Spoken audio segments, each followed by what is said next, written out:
Nick Twisp is a teenager who hates his last name because it sounds like the name of an evil nurse in a mental hospital. He takes pride in his reading habits and aspires to become a novelist one day. He lives in Oakland, California with his mom Estelle, who has anger issues because of her boyfriend Jerry, a pathological liar, but otherwise is a pleasant woman. Every day Mr. Ferguson, their neighbor, brings them mail from their mailbox. Why? Because he likes it and has too much time on his hands. But that's not all. He is an activist who often finds himself behind bars for organizing protests and harboring illegal aliens in his basement. Nick's dad, George, is between jobs, which is why he often reminds Nick that the child support is draining him. George is dating a 25-year-old woman named Lacey, who often struggles to keep her body covered and is usually found in swimsuits. Nick is secretly jealous of how much action both his parents are getting, while he still has the original shrink wrap on. But he's not alone in the unlaunched rocket category. His best friend, Lefty, is a member too, and the only person more miserable than Nick. Now that Jerry resides with them, Nick often has to entertain angry parties, and this time, it is an angry troop of sailors who bought a Chevy from Jerry, but its engine blew up because of a banana in the transmitter. They demand their $900 back.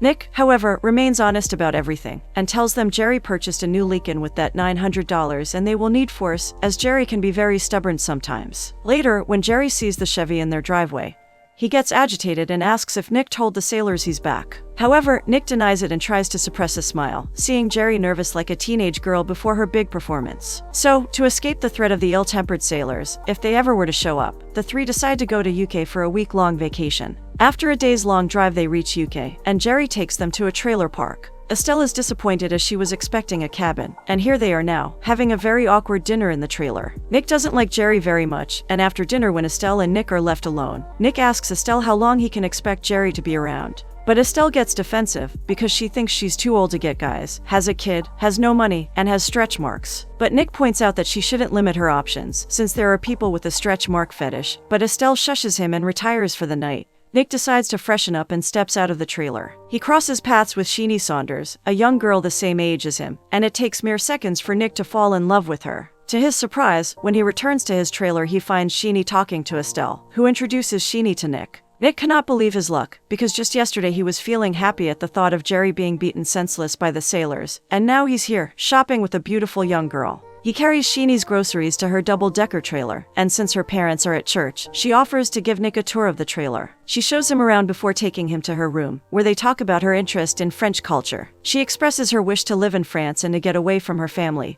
who are religious fanatics. Nick soon leaves, but before leaving, he invites Sheeni to the beach the next day. The next morning, they go to the beach and have fun. Sheeni even allows Nick to apply sunscreen on her. But before Nick's love life can take off, it abruptly comes to a halt with a boy named Trent, Sheeni's boyfriend. If that wasn't enough, the boy is 6 feet 2, plays piano, speaks French, is a champion swimmer, and writes futurist percussive poems which are nothing but a bunch of random words put together. Nick is a little jealous, and to avoid sounding like a loser he makes up a girlfriend, who is intellectual and a lingerie model. That night, Nick twists and turns in his bed, worried he is going to perish with his flower still intact. So the next day, Nick visits Sheeni first thing in the morning and apologizes for getting upset by Trent. To make up, he invites her for breakfast, but Sheeni says she's going for a hike. Nick doesn't want to miss this chance and invites himself to go hiking with her, a decision he will soon come to regret, because he is out of breath by the time he reaches the hilltop.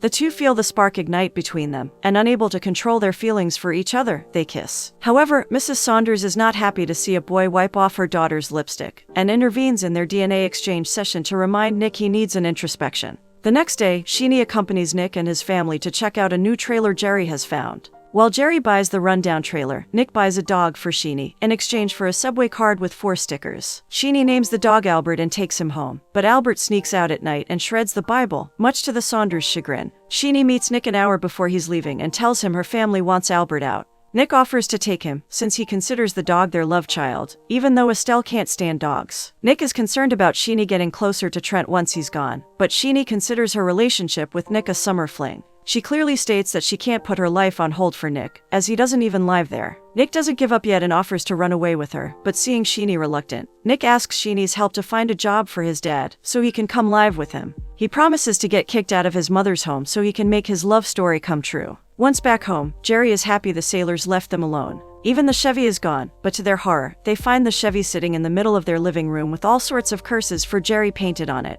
Meanwhile, Nick goes outside to see if he can find a shelter to hide the dog when he spots a tent. It is Lefty's tent, who snitched on his sister going out with a boy, and now she hates him. Nick sees this as an opportunity, gives him Albert, and promises the dog will cheer him up. That night, Nick is resting when he gets a call from Sheeni, who asks if he's taken the initiative to get kicked out. She reminds him she is not going to wait forever, and this prompts Nick to make up an alternative persona named Francois Dillinger, who is way bolder than Nick, is contemptuous to authority, and irresistible to women. The next day, Nick is woken up by Estelle's scream. It turns out Jerry passed away due to a heart attack in a Dallas bar. Between sobs, Estelle asks the police officer delivering the news about Jerry's body, but the officer informs her that the body was shipped to Jerry's wife, who also wants to reclaim the Lincoln, which is registered to Estelle's address, leaving Estelle distraught. Nick is secretly relieved that one of his worries is taken care of, but his other personality is a different story. Francois instigates Nick to rebel instead of supporting his grieving mother. So, using Francois's guidance, Nick transforms himself into a textbook juvenile delinquent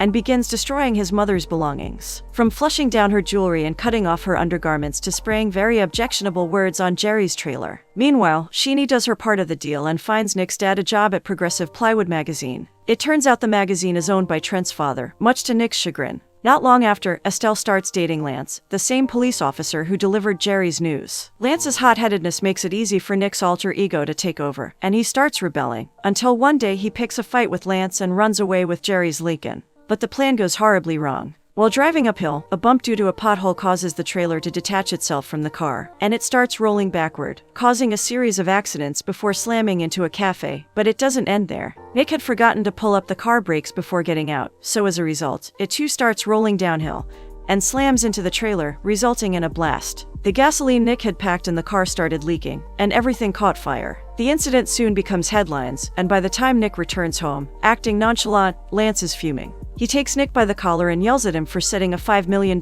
fire. His description as a suspect is already out. Estelle starts crying because Nick might go to jail, and she will end up losing child support. But Lance comforts her and promises to get Nick off the hook by tweaking the facts. Things somehow work for Nick when Lance suggests he shouldn't be there, and Estelle decides to send Nick to George, but not before Lance gives him a good.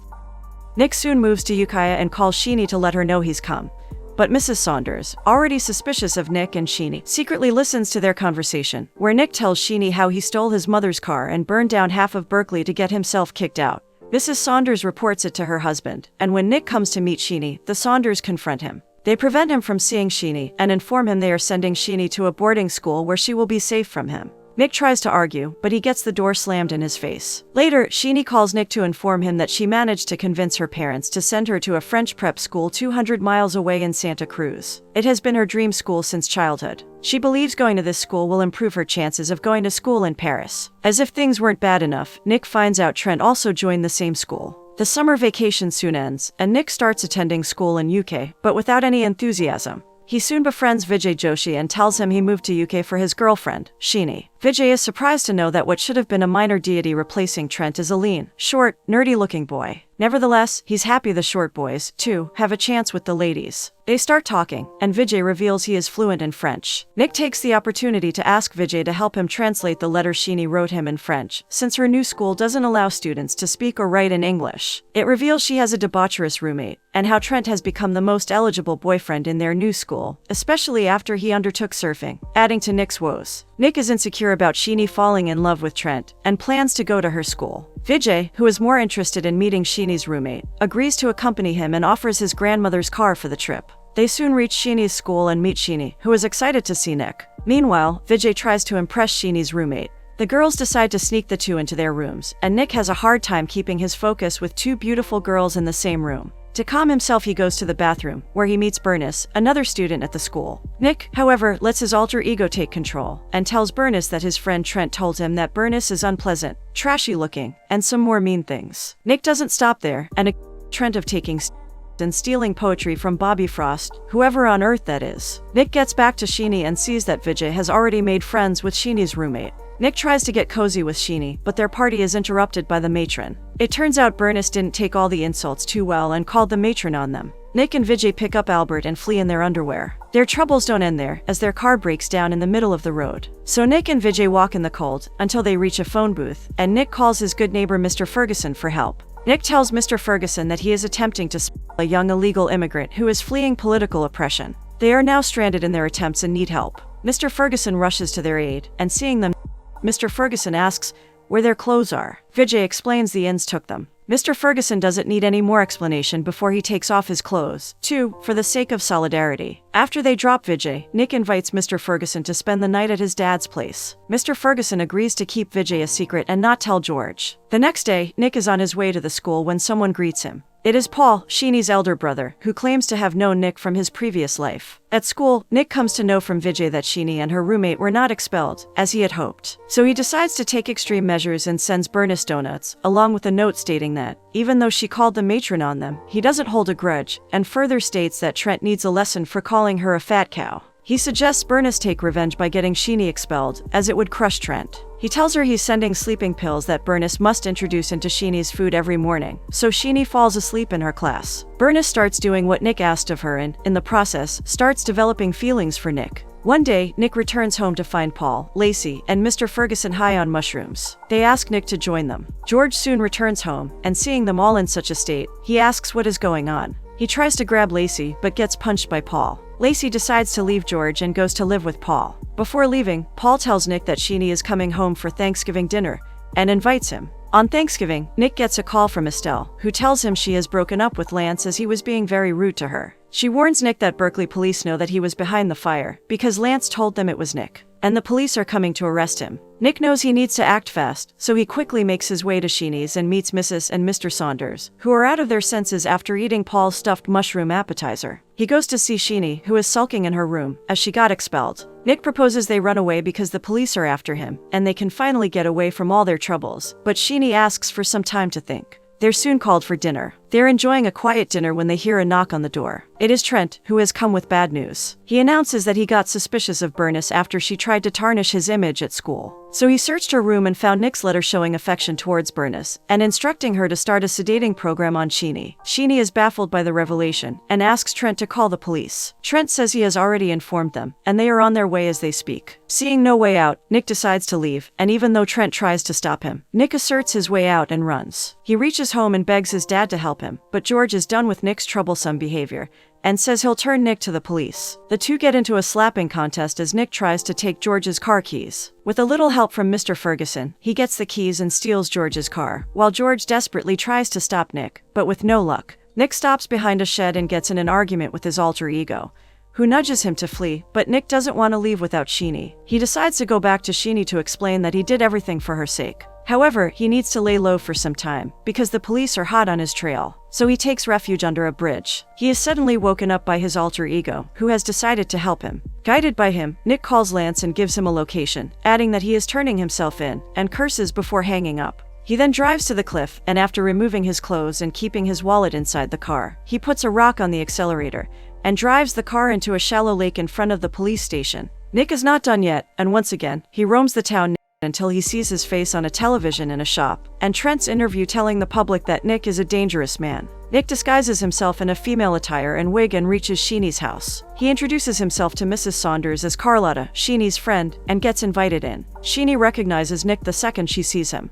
However, she keeps her mouth shut and lets him come into her room. There, Nick apologizes for getting Sheeni expelled, and tells her that he has been alone his entire life, so he knows how it feels to be alone. He continues and tells Sheeni that he burned Berkeley, destroyed both his parents' cars, lied, and had her sedated. He did all that so they wouldn't have to be alone anymore. A smile spreads on Sheenie's face, and she realizes Nick is the one she has been looking for, her Francois. Nick shows her a bright future, and says he wants to spend his life with her, going around the world. He confesses his feelings for her, and says he is not Francois, but a person who loves her and would do anything for her. One thing leads to another, and Nick finally has his wish come true after he surrenders his V card in love. The two lay quietly in bed when suddenly Trent walks in. He says he should have realized it was Nick after he saw an ugly woman walk into their house. But this time, he won't let Nick escape. Sheeni tries to placate the situation and says she doesn't have feelings for Trent. But before she can say more, Nick and Trent get into a fist fight, and Trent holds Nick till the police arrive and arrest him. Nick is worried he might be away for a long time, but Sheeni reminds him that he is 16 and will be taken to juvenile detention for 3 months. Nick asks if she will wait for him, and Sheeni reassures him with a kiss. As Nick is escorted away, he is content that he will be going to detention after becoming a man, and will have a tale to tell that will top all the other delinquents. He is also happy that he finally knows Sheeni is in love with him, and not some fictional French character from the novel. Nick spends his days in the detention center writing every day in his diary about Sheeni. And after 3 months, when he is finally out, Sheeni shows up in a car with Albert to receive him. And they take off on a journey together towards the Paris skyline, while all the people they know meet them along their journey, waving and giving them their wishes.